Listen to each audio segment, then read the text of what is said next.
As they try to unravel the mysteries of the universe, scientists are coming to an astounding conclusion. To make sense of outer space, they need to understand inner space, the microscopic matter that forms the foundation of everything we see. But shrinking down billions of times into the realm of atoms and subatomic particles takes us into a strange, unexplored world. When we descend into the microscopic world, we find that it's really weird and indeed downright bizarre and unbelievable. The stuff in this universe is far smaller than anything we can see with a microscope, but it holds the key to the cosmos. We can only understand where we came from if we understand this crazy micro-world. So let's go on a fantastic voyage into an uncharted world known as the microscopic universe.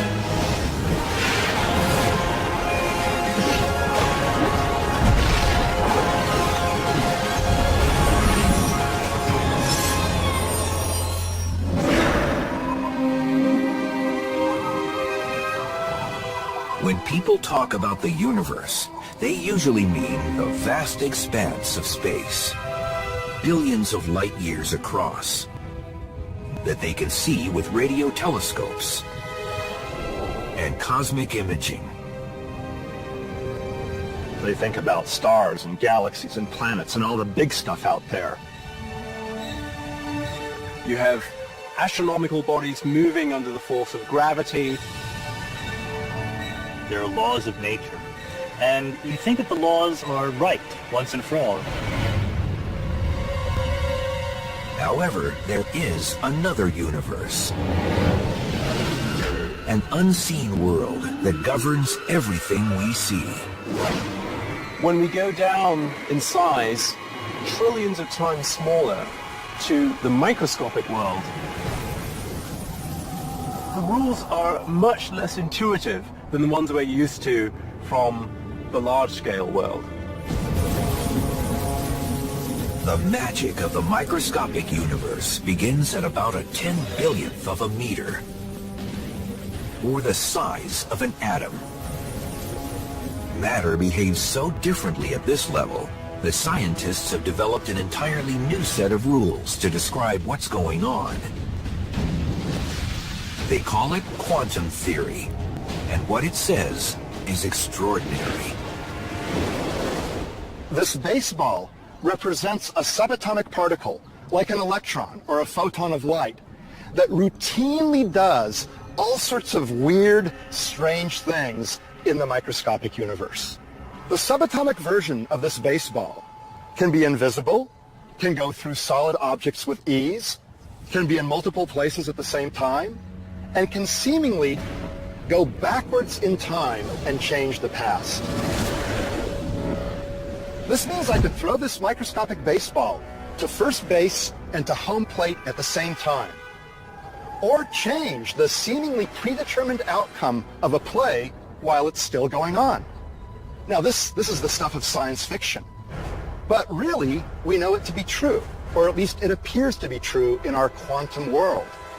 We get all sorts of weird things happening.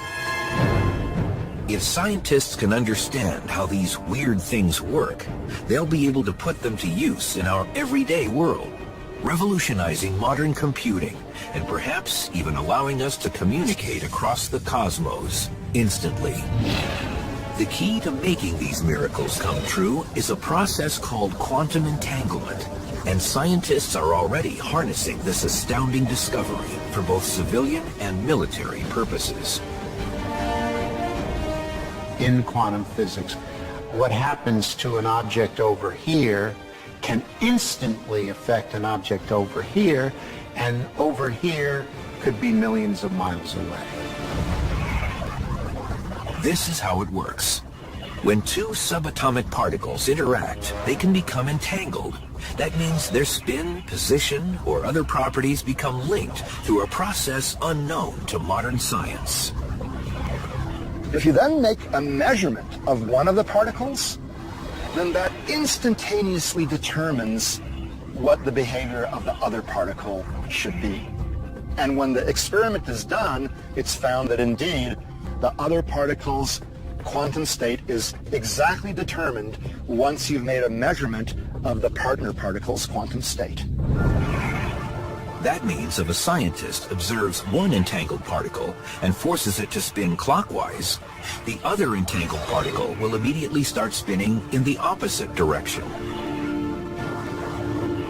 That seems intriguing, but it's hardly earth-shattering until you consider that the two entangled particles can be separated by billions of light years. And still, the moment you observe one particle spin, you've dictated the other particle's spin.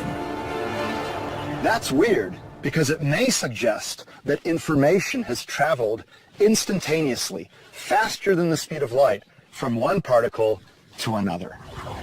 I don't understand it. I don't know that anyone does. Spooky action at a distance, as Einstein called it. Quantum entanglement is more than a curiosity of the microscopic world, because the effects of entangled particles can be seen and felt in our world. If scientists can overcome some fundamental obstacles, quantum entanglement could someday help humans communicate across vast distances instantly. People sometimes think that quantum entanglement will achieve the desired goal of transferring information at a speed faster than that of light. I don't think this will be achieved, because to set up these systems, you had to have brought them there at speeds slower than the speed of light. But then what do I know? 100 years ago, they didn't think that we'd be going to the moon. Quantum entanglement is far more likely to transform modern computing. Scientists hope to use the magic of the microscopic universe to build powerful new computers. We're going to see what this baby can do. At the Massachusetts Institute of Technology, Professor Seth Lloyd has helped create a prototype of a quantum computer which uses quantum bits rather than traditional computer bits to perform its calculations. This lab has the world's best superconducting quantum bit, or qubit, in it. And when we do quantum computations with qubits, we can have the quantum computer do multiple tasks simultaneously. It can do this, it can do that at the same time. It can add 2 plus 2, it can add 1 plus 3, and it can add those two things simultaneously. The fact that a single qubit can perform many calculations at the same time gives the quantum computer the potential to be far more powerful than any computer ever imagined. Like traditional computers in the 1950s, quantum computers are in their infancy today. The machines take up large rooms and can do only the most basic calculations. But they hold great promise for the future. Quantum physics is notoriously weird, strange, and counterintuitive. And so quantum computers use this weirdness to compute in ways that classical computers can't. The major stumbling block is figuring out how to effectively code classical information, the ones and zeros that computers use, in a way the microscopic universe can process it using entangled particles. But when scientists figure that out, quantum computers could transform the planet. Even if you have a quantum computer with not that very many bits, you might still be able to do things like break all the codes that people use to communicate on the internet. Or you could solve very difficult problems having gajillions of variables, like try to figure out what happened at the Big Bang. That may be hard to believe, but the microscopic universe gets even stranger. In fact, the most famous experiment in quantum physics shows how one object can be in two places at the same time. A result that startled the great Albert Einstein. As scientists explore the microscopic universe, they find it's governed by rules that are often incomprehensible to those of us in the normal world. At the smallest scales imaginable, not only does information appear to travel faster than the speed of light, but human observation often seems to decide what happens. It seems like the behavior of quantum mechanical stuff is different when we're looking at it than when we're not looking at it. This profound conclusion comes from performing the double hole experiment. Scientists first conducted this experiment a century ago, firing photons of light through a metal plate with two slits. The light that went through the holes hit a screen behind the plate. I'm going to demonstrate the results of this amazing experiment with a bunch of baseballs and a barrier that we've set up which has two holes in it. Now normally in the everyday world, if I throw baseballs through one hole or the other, they'll form a predictable pattern on a screen that we've set up behind home plate. They'll be in one place or the other. Now, let's make that pattern with a whole bunch of baseballs. I'm going to use this pitching machine. Here's the first one. Let's see what happens.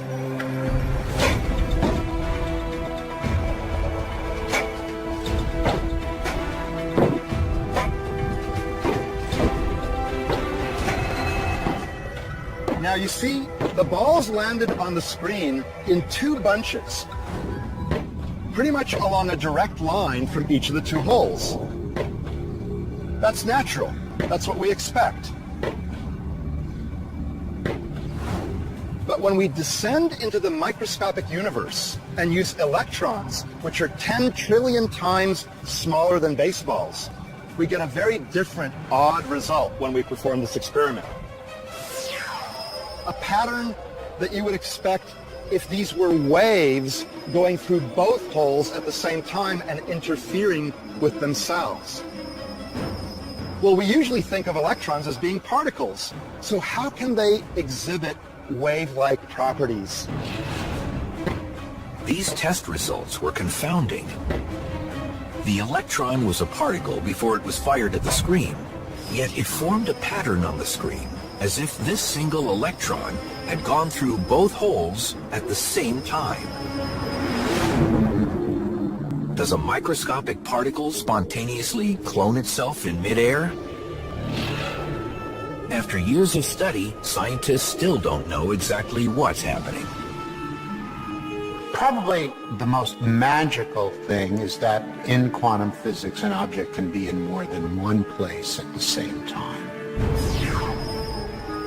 It actually can sense both slits and actually go through and quantum mechanically feel the structure of both slits in the experiment. Most physicists agree that the math is quite solid and leads to solutions that are undeniable and can be confirmed with experimental measurements. But exactly what is happening and how is a matter of debate. To try to grasp this amazing experimental result, scientists decided to observe how individual electrons behaved when they went through the double slit. How exactly could a particle go through both holes at the same time? Scientists got a front row seat to observe the strange behavior of these electrons or other subatomic particles or even photons of light. Doesn't really matter as long as they're small. They didn't just look at where they landed on the screen back there. They also watched the behavior of the particles as they went through the holes.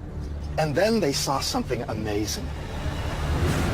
When scientists were watching the holes, the electrons behaved like particles, forming the baseball-like pattern on the screen back there.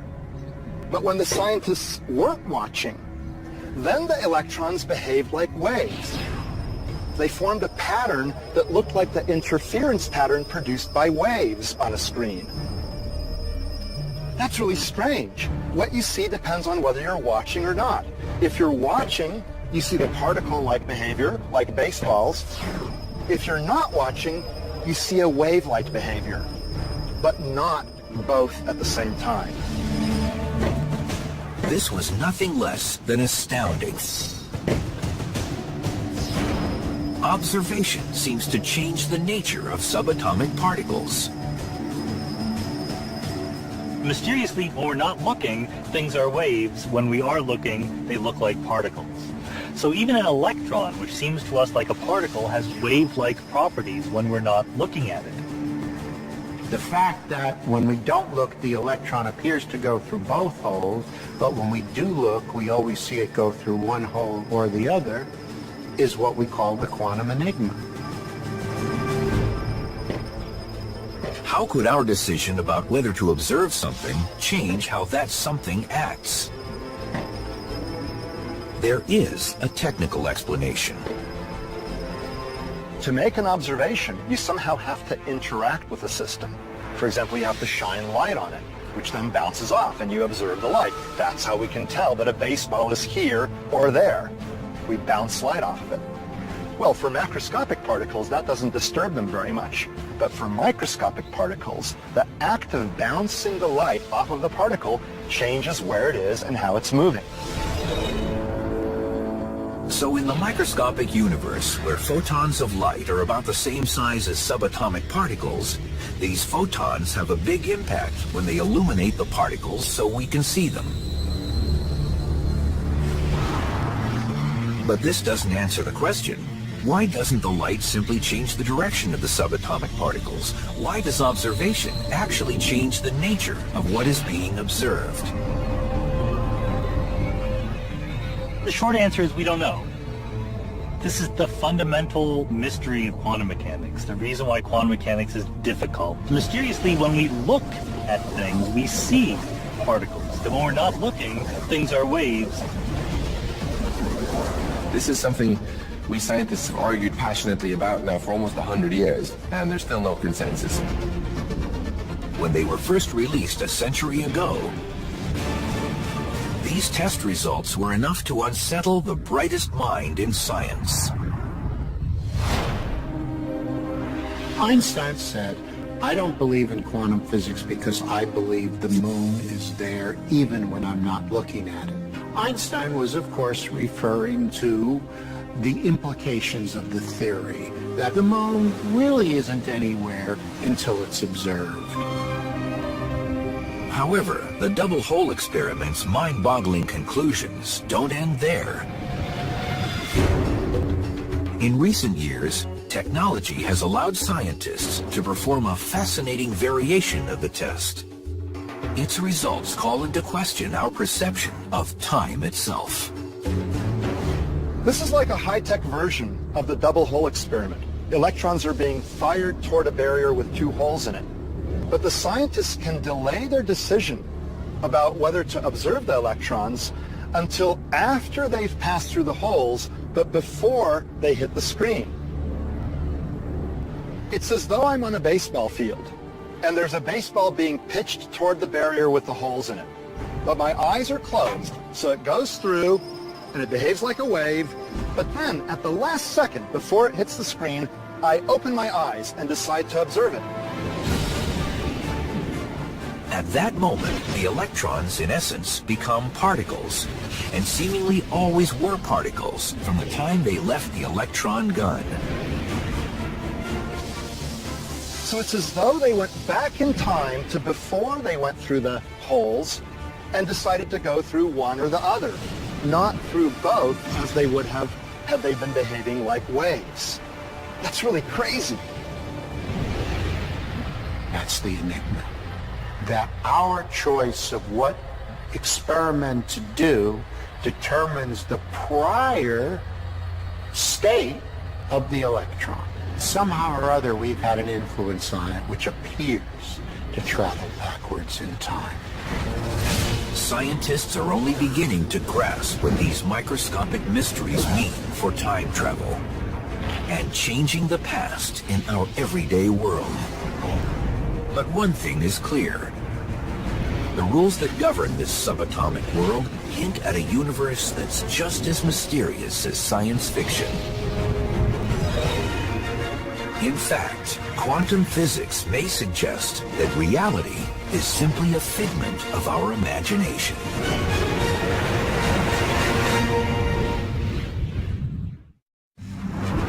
After discovering mysteries in the microscopic universe, scientists wanted to quickly unravel study, and solve them. But as they tried to figure out exactly what was going on in this strange subatomic realm, they found something completely unexpected. Nature refused to tell them. When we descend into the microscopic world, we find that there's a fundamental uncertainty in essentially all quantities that we wish to measure. And it's not a problem with the measurement process. It's that nature herself does not know. Scientists call this the uncertainty principle, and as strange as it is, it may be the most profound concept to emerge from the microscopic universe. We simply cannot know anything with absolute certainty.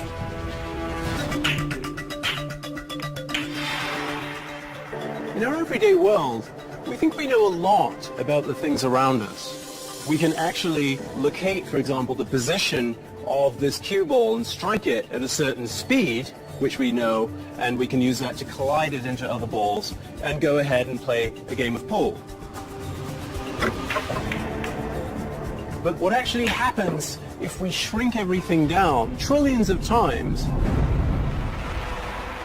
In that world, these pool balls are now actually like subatomic particles. In this microscopic realm, quantum physicists have found they simply cannot determine with any precision where these particles are located because of their wave-like qualities. And what's even stranger, if scientists try to box in a particle, it will always generate enough energy to break out of the box before its position and speed have been determined. The uncertainty principle says nature will not allow its fundamental elements to be boxed in. So because in the microscopic world, because particles will interact with a completely different set of rules, the rules of quantum physics, a microscopic pool will be a completely different game.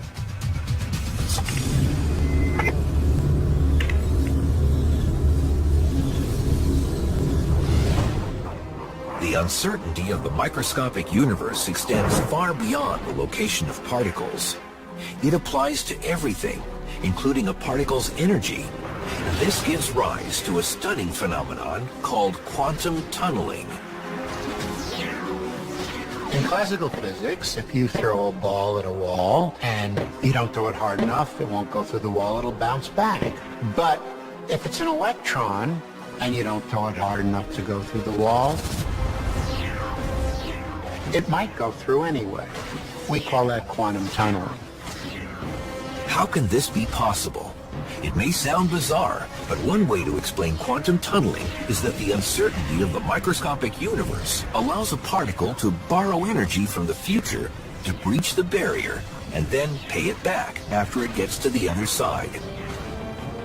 The electron actually already is on the other side of the wall, and therefore it can go through it and appear on the other side of the wall. Ever since these wonders of a microscopic world were discovered a century ago, people have asked if quantum tunneling, being in multiple places at the same time, and what appears to be traveling backwards in time, can be achieved in our everyday world. Some scientists say we'll never be able to throw a baseball through a solid barrier. A baseball is a huge number of particles. You would need all of them to collectively suddenly appear in another place for the baseball as a whole to appear in another place. And that's just extraordinarily unlikely. A single electron or a single proton can do this. But the bigger your particle, or the bigger the collection of particles, the more difficult that process of tunneling is. However, a growing number of physicists are developing a more outrageous theory for what's going on. We know that these tiny particles can be in two places at the same time. But hey, I'm made of these kinds of particles. So if they can be in two places at once, so can I.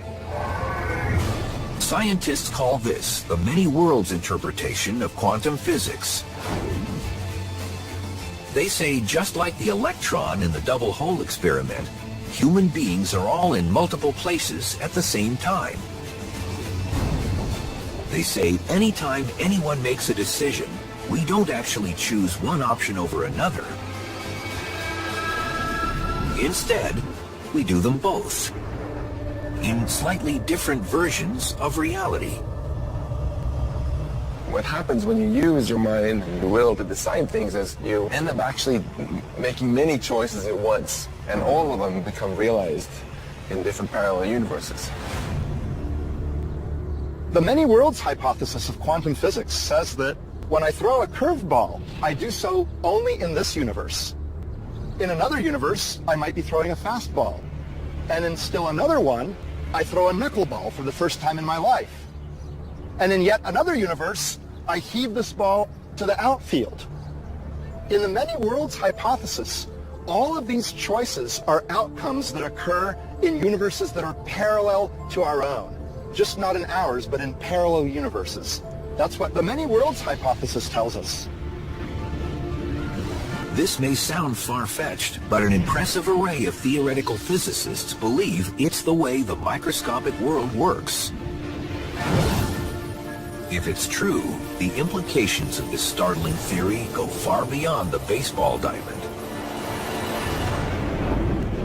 In essence, it suggests there are universes parallel to our own in which the Nazis won World War II,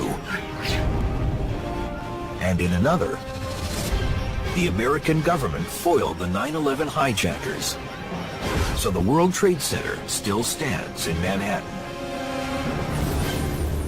If you take quantum mechanics absolutely at face value, it says that every time you observe something quantum mechanical, you become two different copies of yourself. There's the copy that got one answer, and a copy that got another answer. That just implies there's a huge number of other copies of you that saw slightly different things happen in the universe. These days, it's completely accepted that the microworld is weird. Many people had hoped that this weirdness could be confined to the microworld, so that big things like us would be immune to it and always be in a single place. But it's become clear now that that hope was naive. The weirdness can't be confined. The fascinating debate about the many worlds interpretation of quantum physics will rage until physicists finally solve the mysteries of the microscopic universe. However, some astronomers are concluding that we will never be able to fully explain any of these mysteries because, according to their calculations, the vast majority of matter holding the universe together exists in a higher dimension that we can never explore.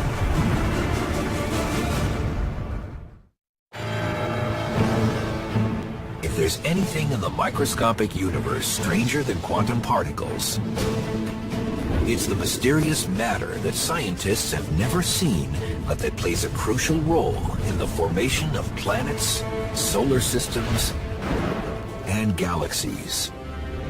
Astronomers know that there's all sorts of matter out there that exerts a gravitational influence, but that we can't see.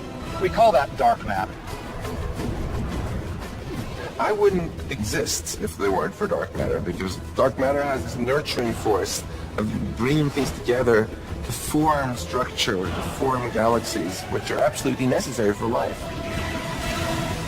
Dark matter makes up a staggering 85% of the gravitationally attractive stuff in the universe. If the dark matter is some kind of particle, then typically millions of dark matter particles will pass through me every second. But even though they know dark matter exists, astronomers have been confounded by a microscopic mystery. What is it? At first, they thought it was ordinary matter that for some reason they couldn't see.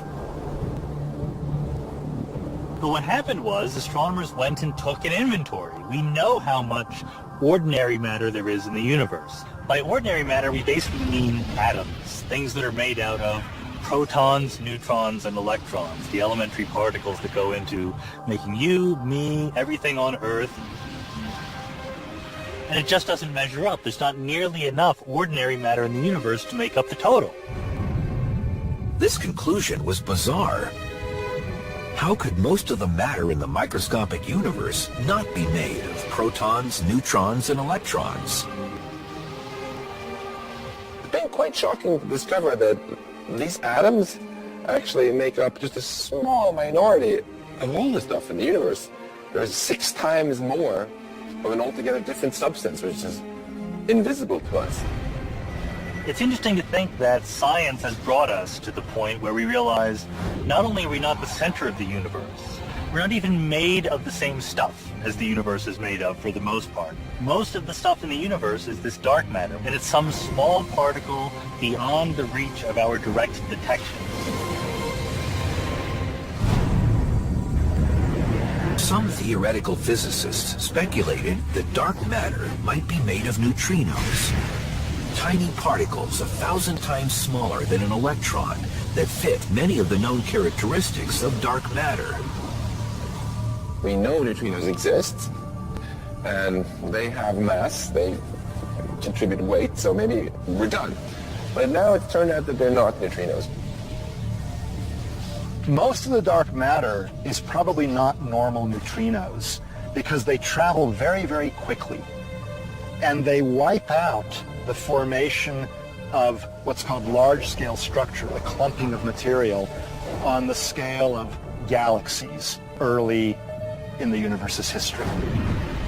So it would be much harder to produce galaxies if the universe is filled with lots and lots of neutrinos zooming around. So the dark matter is not ordinary matter, it's not neutrinos, it's some wholly new kind of particle that we haven't detected yet. It has to be some sort of weird subatomic particle left over from the Big Bang when the universe was very hot and dense. A whole zoo of particles was created. Most of them annihilated or decayed into other particles, but some were left over, and they are what are thought to be the dark matter. But what could this exotic microscopic particle be? Since it's nothing known to science, astronomers proposed an entirely new particle that embodied all of dark matter's characteristics, and then began searching the universe for it. They call it a WIMP, a weakly interacting massive particle. One of the problems with the WIMP hypothesis is that we've never actually detected a WIMP in a laboratory. In fact, there's several experiments going on right this minute to look for WIMPs in underground laboratories, and you'd also like to make them in particle accelerators like the Large Hadron Collider in Geneva. So there's a multi-pronged attack to detect WIMPs directly if they're the right answer. If scientists find evidence of dark matter, will they also find evidence of another world of dark planets, dark life forms, and a dark matter table of elements? I don't think they're like us in that the dark matter particles can form planets and so on, because if they could, then we would expect most of the planets in our solar system to actually be made of dark matter. But I think it's much more likely that the dark sector has many different kind of particles that are much more complex than just one. However, modern science still has not found evidence of this mysterious microscopic material. And a growing number of scientists argue that's because it's not something else. It's somewhere else, like other dimensions. People have taken very seriously the idea that the dark matter comes from other dimensions or represents ordinary particles that are actually moving in the other dimensions. The thing about other dimensions are we don't see them, we don't interact with them very strongly, so they're a natural place to put the dark matter. It's conceivable that the gravitational influence in galaxies and clusters of galaxies that we attribute to dark matter in our own universe is actually caused by concentrations of matter in other dimensions that are felt within our dimensions, but will never be discovered within our dimensions because they're actually somewhere else. Whatever or wherever it is, many physicists are confident they'll eventually discover a complete solution to the dark matter mystery.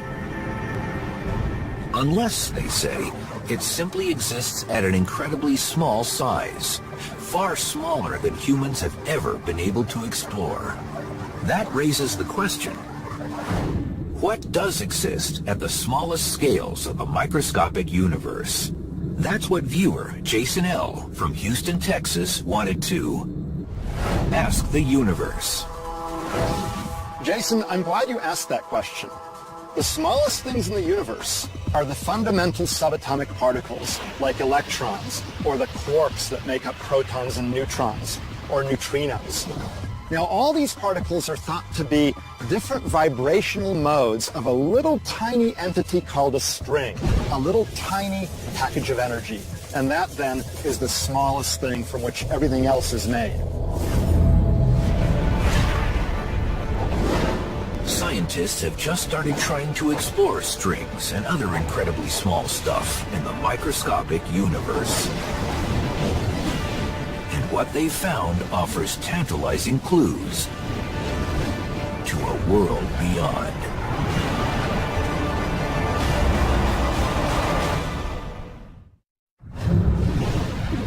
As they delve into smaller and smaller spaces in the microscopic universe, scientists have successfully looked inside atoms.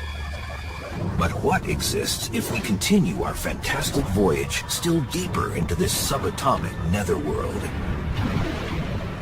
Even scales that are smaller than the electron are really a vast unexplored territory, more so than solar systems or galaxies or even the universe.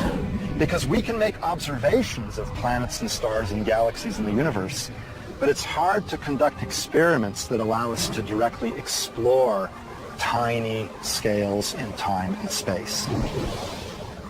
Essentially what you need to examine the microscopic world is a sharper and sharper tool, something that actually allows you to distinguish the details down at that very small level.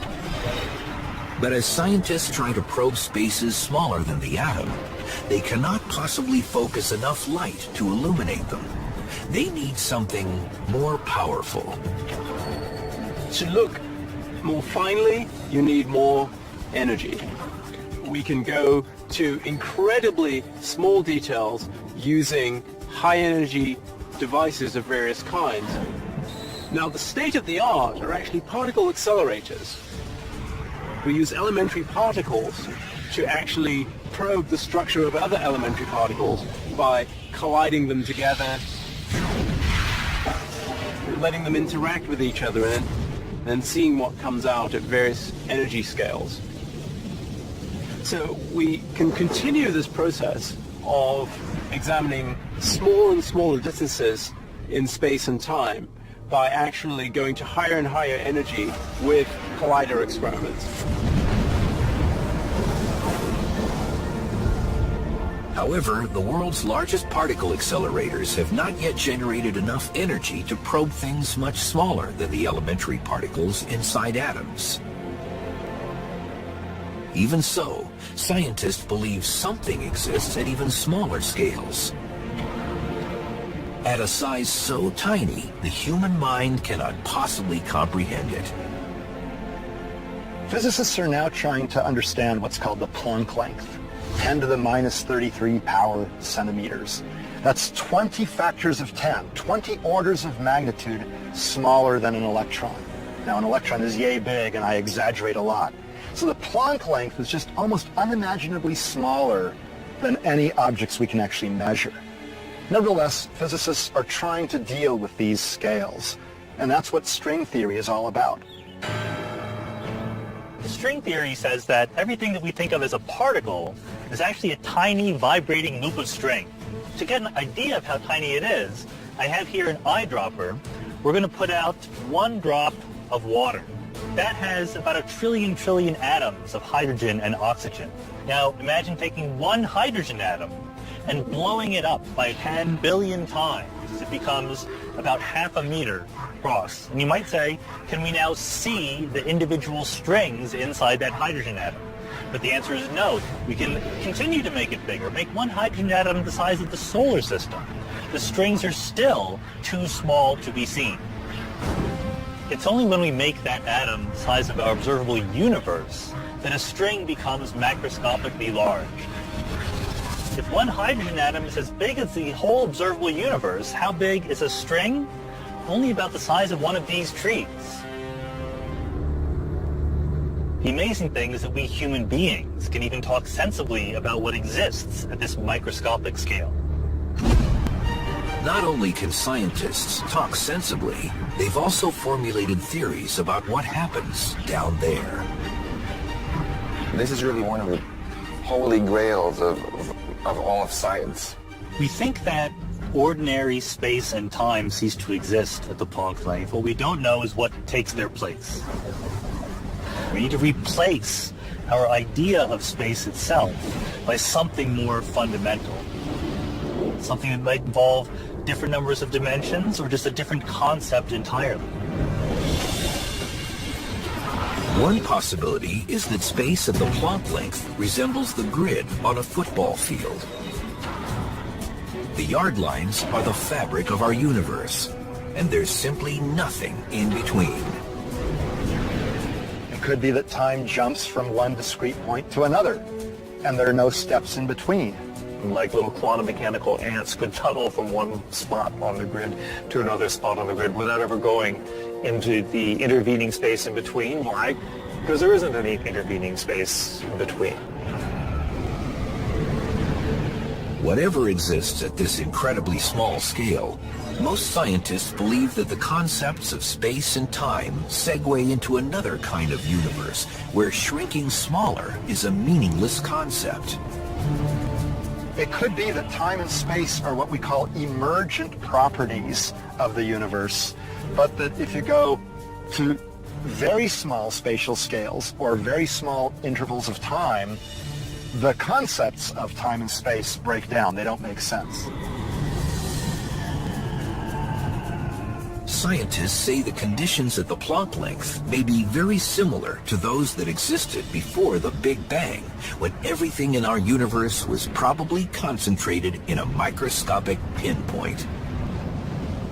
Maybe the same answers to the question about what happens to the universe at the very smallest scales may also be connected to knowing what was the universe like before the Big Bang.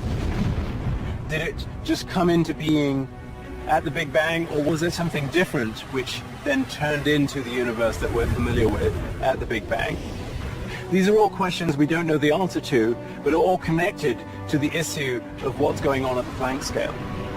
You might think that these tiny Planck scale things have nothing to do with us, who are much bigger, but actually it has everything to do with us.